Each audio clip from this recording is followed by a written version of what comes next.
Can't go wrong with the Deli Pinwheels. Come quick, fresh, and oh so fine. One little bite and it's all mine. Deli Pinwheels, stack 'em high. Grab one now, don't be shy. For a party, right? And we created these little deli pinwheels. I mean, they're nothing new, but I think they're really cool to do. And I'm gonna show you how to do like a flavor boost to them so that they taste really good as well as look neat and something easy people can pop in their mouth at a dinner party. It's good for kids. It's good for any type of event where you have finger foods.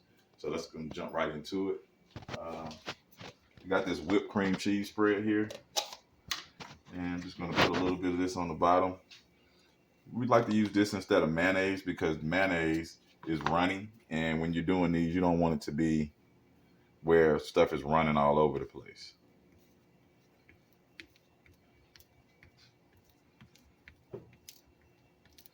All right, and like I said, I like to add flavor to my stuff, so I'm just gonna add a little bit of mustard.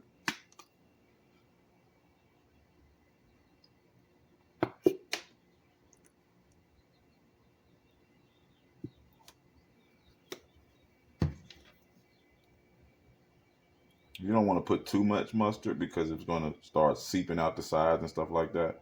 So you just want enough to just kind of cover and add that little flavor. I probably added a little bit too much. Okay.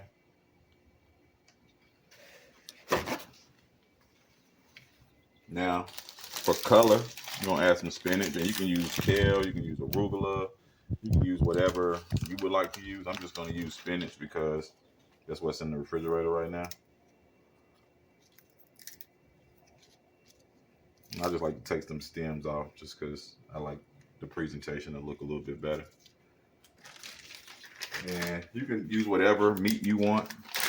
I got some turkey here, some fresh sliced turkey. And the thing about these, you don't want to overload them with a ton of stuff because then it'll be hard to roll them and keep them together. So you just want to go one slice of meat, maybe two at the most. But I got some salami here as well. I'm gonna put that in this real thin cut salami. Put that on there.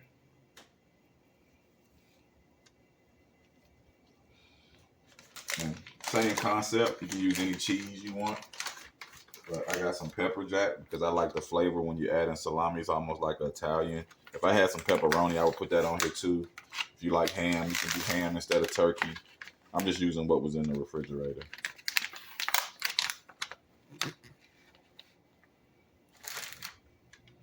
All right, and I'm gonna add two of these. You can cut them in half and add a thinner layer if you like. But I like cheese, so I'm just gonna add two of them. All right. A lot of people, before they do this, they like to cut the sides off. But you're gonna cut them off either way, so I just leave them on. And then the last step is you just roll it, and you gotta make sure that you roll it really tight.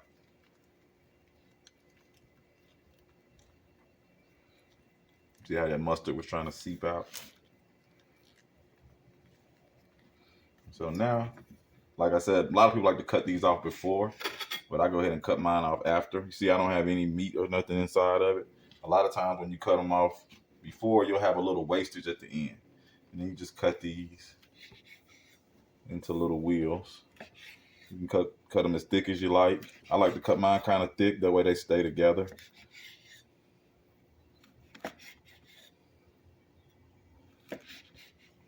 And see, that's how it looks with the wasted end.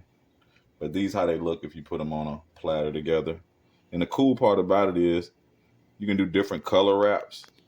You can have green wraps, red wraps, you know, regular tortilla wraps. And when you put them on a tray together with the different colors, they look real pretty. And like I said, these something the kids will love, something that anybody can eat. Real simple, easy deli pinwheels. Any party for the kids, you got kids coming over, you just want to do something simple and quick with them. Simple. Another little flavor boost I like to do, I got this balsamic olivetti. It's like a kind of like an olive oil with balsamic in it. I just like to take a little bit, put it right on top of the pinwheel. You see how it just soaks in? I'm just gonna add so much flavor to that wheel. You see the color of the spinach, the cheese, and then think about it. If you got yellow cheese, you can manipulate the colors depending on what type of cheeses you're using, depending on what type of meat you're using, things of that nature. Join the journey, come take a bite with Chef J Mills. It's a chef's fire.